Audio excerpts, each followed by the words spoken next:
बिस्मिल्लाहिर्रहमानिर्रहीम। अस्सलाम वालेकुम नाज़रीन, मैं हूं फ़याज़ महमूद और आप देख रहे हैं फ़याज़ महमूद यूट्यूब चैनल। नाज़रीन, पंजाब का जो ज़िमनी इंतखाब का मार्का है, कौन जीतेगा, ये इस वक्त सबसे बड़ा सवाल है। और सारी जो पॉलिटिकल पार्टीज़ हैं इस वक्त उन्होंने फुल ज़ोर लगाया हुआ है कि किसी भी तरीके ये जो मैदान है अपने नाम किया जाए।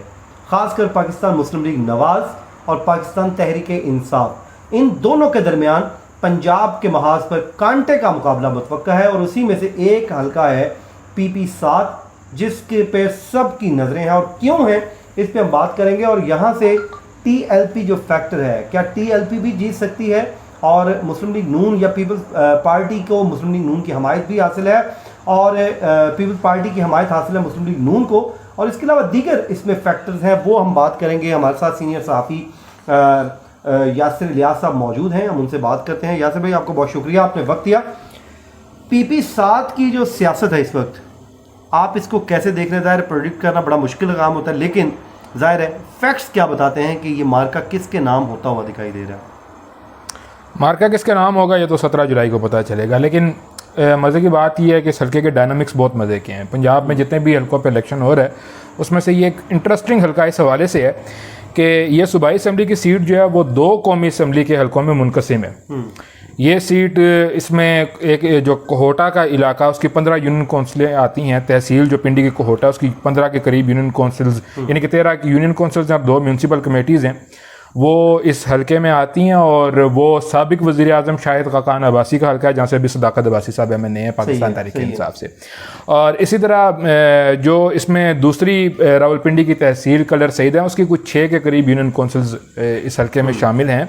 और वहाँ से इस वक्त जो है पाकिस्तान पीपल्स पार्टी के राजा परवेज़ अशरफ MNA जो एक और साबिक वज़ीर आज़म है पाकिस्तान के। तो आप कह सकते हैं कि ये सूबाई असम्बली की सीट 2 साबिक वज़ीर आज़म के हल्के के दरमियान तकसीम हुई है। सही है।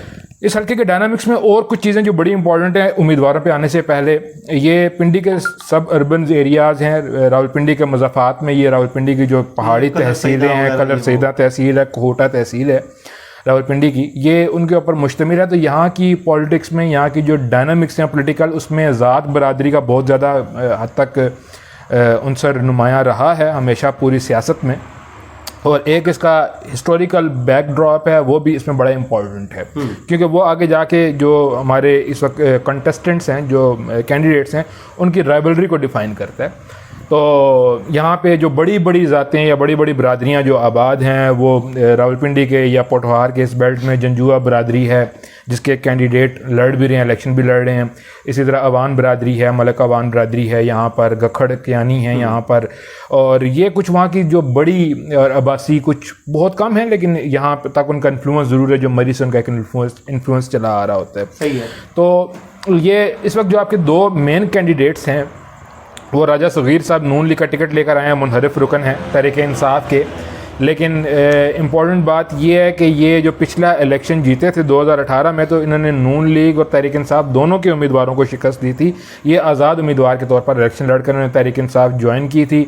और अब जब ये मुनहरिफ अरकान में 20 में ये भी शामिल हैं, और अब ये नून लीग का टिकट जो है पॉलिसी डिसीजन तमाम मुनहरिफ अरकान को तकरीबन टिकट मिला, तो ये टिकट लेकर नून लीग का आए हैं। सही है। इनके मुकाबले में नून लीग ने जिसको इग्नोर किया वो बड़ा इंपॉर्टेंट कैंडिडेट है। वो नून लीग के यहाँ से ट्रेडिशनल कैंडिडेट भी हैं, और नून लीग के जो पार्टी चेयरमैन रहे हैं राजा ज़फ़रुल हक साहब, उनके साहबजादे राजा अली साहब हैं। राजा अली साहब यहाँ से बहुत दफ़ा इलेक्शन लड़ चुके हुए हैं, सक्सेसफुल भी रहे और अनसक्सेसफुल भी रहे। लेकिन हमेशा एक चीज़ जो बहुत इंपॉर्टेंट, जो मैं बात कर रहा था कि एक इसका हिस्टोरिकल पर्सपेक्टिव है जो सिलेक्शन को इंटरेस्टिंग बना देता है, वो ये कि शाहिद खाकान अब्बासी जब नून लीग के उम्मीदवार होते हैं कौमी असम्बली के इसी हल्के से, तो और उनके साथ जब मोहम्मद अली साहब जो होते हैं उनके सूबाई असम्बली के उम्मीदवार होते हैं, तब भी इन दोनों के दरमियान कोई बहुत अच्छा रिलेशनशिप या वर्किंग रिलेशनशिप नहीं होता। क्योंकि उसकी वजह यही है कि शायद खाकान अब्बासी साहब के वालिद साहब जो खाकान अब्बासी साहब थे, और राजा ज़फ़रुल हक साहब जो हैं, वो जो इस गाँव से, इस एरिया से, इस इलाके से हैं, इनकी अपनी कॉन्स्टिट्यूशनल राइवलरी रही है एक पार्टी में रहने के बावजूद। ये राजा ज़फ़रुल हक साहब को खाकान अब्बासी साहब ने इलेक्शन हराए हुए हैं आज़ाद हैसियत में, और फिर वो नून लीग में आ गए थे, तो फिर दोनों नून लीग में रहे। तो हल्का जो शायद खाकान अब्बासी या उनके वालिद साहब के पास रहा, तो राजा ज़फ़रुल हक साहब जो है वो इग्नोर रहे कॉन्स्टिट्यूएंसी की पॉलिटिक्स में। लेकिन वो सूबाई असम्बली की सीट के ऊपर उनके साहबजादे लड़ते थे, तो इसलिए कोई बहुत अच्छा वर्किंग, बहुत अच्छा शायद खाकान अब्बासी के साथ उनका वर्किंग रिलेशनशिप नहीं होता। बाज़ का तो बल्कि इलाके के लोग ये कहते हैं कि शाहिद खान अब्बासी साहब अपनी सिर्फ कंपेन कर रहे थे और मोहम्मद अली साहब सिर्फ अपनी कंपेन कर रहे थे और अपने लोगों को कहा करते थे कि आपकी मर्जी है जी, आप शाहिद खान अब्बासी साहब को वोट दें या ना दें, और शाहिद खान अब्बासी साहब भी लोगों को कहा करते थे कि आपकी मर्जी है जी कि आप अली साहब को वोट दें या ना दें। दोनों एक दूसरे के लिए वोट मांगा नहीं करते थे। और जब ये सगीर साहब ये भी इससे पहले इलेक्शन लड़ चुके हुए हैं और सगीर साहब को पिछले इलेक्शन में भी शाहिद खान अब्बासी साहब की हमायत हासिल थी। अच्छा, ठीक है, शाहिद खान अब्बासी साहब कौमी असम्बली के उम्मीदवार थे यहाँ से नून लीग के टिकट के ऊपर, मोहम्मद अली साहब सूबाई असम्बली में उम्मीदवार थे नून लीग के टिकट के ऊपर, लेकिन जो आज़ाद लड़ रहे थे रजा सगीर साहब उनको शाहिद खान अब्बासी की हमायत हासिल थी, वो जीत गए। अच्छा, अब ये हो गया कि यहाँ पे एक कंपटीशन तो मेन, अब इसके कंपटीशन में जो हैं वो हैं कर्नल शबीर अवान साहब। कर्नल शबीर अवान साहब भी एक स्ट्रॉन्ग पॉलिटिकल बैकग्राउंड रखते हैं, एक पॉलिटिकल फैमिली से हैं, पीपल्स पार्टी में वो रहे और बहुत दफ़ा यहाँ से इलेक्शन लड़े, जीतते भी रहे, हारते भी रहे, उन्होंने मोहम्मद अली साहब को हराया भी हुआ है। तो कर्नल शबीर साहब भी यहाँ की एक स्ट्रॉन्ग पॉलिटिकल एंटिटी हैं। सही है। मज़े की बात यह है इस हलके में जो 2018 में तहरीक इंसाफ के उम्मीदवार थे उनका नाम गुलाम मुर्तज़ा सत्ती है। सत्ती यहाँ की बाय द वे एक बड़ी आबादी और बरादरी है, बड़ी बरादरी, जी बड़ी बरादरी है, यहाँ पर उनका वोट बैंक है ठीक ठाक। तो वो 2002 में गुलाम मुर्तज़ा सत्ती साहब पीपल्स पार्टी के टिकट के ऊपर शाहिद खान अब्बासी साहब को इसी हल्के में नेशनल असेंबली का इलेक्शन हरा चुके हुए हैं। अच्छा, ठीक है, तो वो गुलाम मुर्तज़ा सत्ती साहब अगेन टिकट के एस्पायरेंट थे। अच्छा, पिछले जो 2018 का इलेक्शन था उसमें इनमें मार्जिन भी बड़ा नैरो रहा है, यानी कि पीटीआई के टिकट के ऊपर मुर्तज़ा सत्ती साहब ने कुछ 40,000 के लगभग वोट लिया, कुछ 200 ऊपर से था। इसी तरह फिर जो नून लीग ने उससे 2,000 ज़्यादा वोट लिया, अली साहब ने कुछ 42,000 समथिंग का वोट लिया, और जो जीते सगीर साहब वो 44,000 वोट लेकर कोई 2,000 का तीनों उम्मीदवारों के दरमियान, जो फ्रंट 3 रनर थे उनके दरमियान फ़र्क था इस हल्के में वोट बैंक का।